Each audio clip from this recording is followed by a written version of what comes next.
الآن معنا من تل أبيب مردخاي كيدار من قسم الدراسات العربية في جامعة بار إيلان.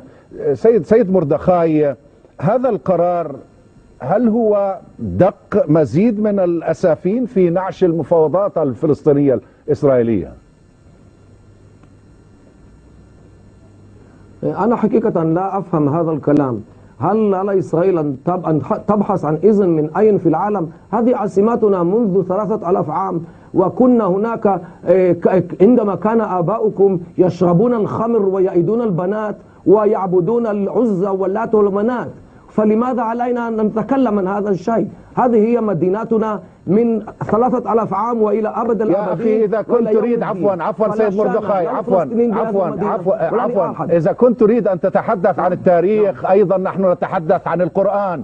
لا يمكن لك أن تلغي القدس من القرآن. أرجوك أن تبتعد عن الألفاظ التي تسيء للعرب والمسلمين رجاء لنبقى في موضوعنا لو سمحت. الآن هذا القرار ألا يتعارض؟ لم يرد ذكر القدس في القرآن.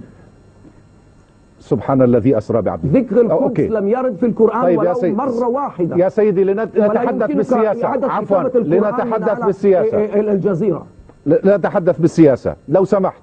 أوكي. القدس خارج المفاوضات.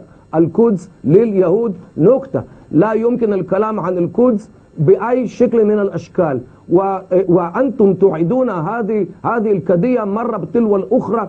عن المستوطنات يا سيد مردخاي، المستوطنات يعني نحن نتكلم عن شقق.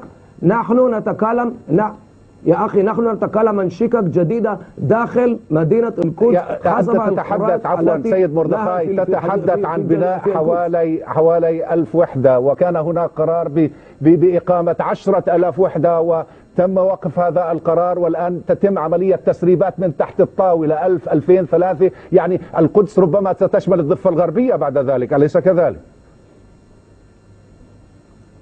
يا أخي إسرائيل لا تعد الشقق التي تقيمها قطر في شبه جزيرة قطر، فما شأن لكم بالقدس؟ القدس مدينتنا إلى أبد الأبدين، ولا شأن لا للجزيرة ولا لأحد في مدينة القدس. نقطة. هي مدينة لليهود فقط، ليس لأحد أي شأن بمدينة القدس. يعني هل تريد أن تقول بأن كلامك هذا يعني بأن المفاوضات التي تتم بين الفلسطينيين والإسرائيليين تتم بناء على الأمر الواقع الذي تتحدث به الآن يا سيد مردخاي كيدار؟ يا أخي أنا أدعوك للقدس لتشوف بأم عينك كيف القدس أصبحت مدينة زاهرة بعد أن كانت خاربة تحت أيدي العرب حتى 67. نحن بنينا هذه المدينة من جديد، وهي الآن مفتوحة للمسيحيين وللمسلمين ولليهود على حد سواء، كما لم تكن أبدا تحت سيطرة الإسلام، لأن الإسلام أقصى اليهود من القدس والمسيحيين أيضا. طيب أنا أريدك أن تعطيني جوابا. تعطيني جوابا. يعني لماذا كلما كانت هناك مفاوضات فلسطينية إسرائيلية تتحدثون عن الاستيطان وتصدرون قرارات بالاستيطان، مزيد من قضم الأرض، مزيد من تهويد الأراضي الفلسطينية، وبالتالي قتل مقومات قيام أي دولة فلسطينية في المستقبل، أليس كذلك؟ هناك حتى اليوم ولا حرج هناك دولتان فلسطينيتان، دولة في غزة ودولة إن شاء الله ستقوم على الضفة الغربية. وإذا استمر الفلسطينيون في هذا السلوك وعدم الجدية في المفاوضات، ستكون هناك دولة في الخليل ودولة في رام الله ودولة في نابلس ودولة حسب المواصفات التي تتحدثون، حسب المواصفات التي تضعتها إسرائيل، ولكن القرارات الدولية مخالفة لكل ما تقول به يا سيد مردخاي. القدس الشرقية محتلة.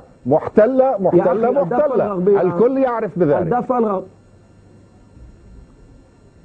الضفة الغربية ليست تابعة لأي دولة في العالم، لأن ليس في هذه المنطقة أي سيادة لأي دولة، مثل أنتاركتيكا في الجنوب.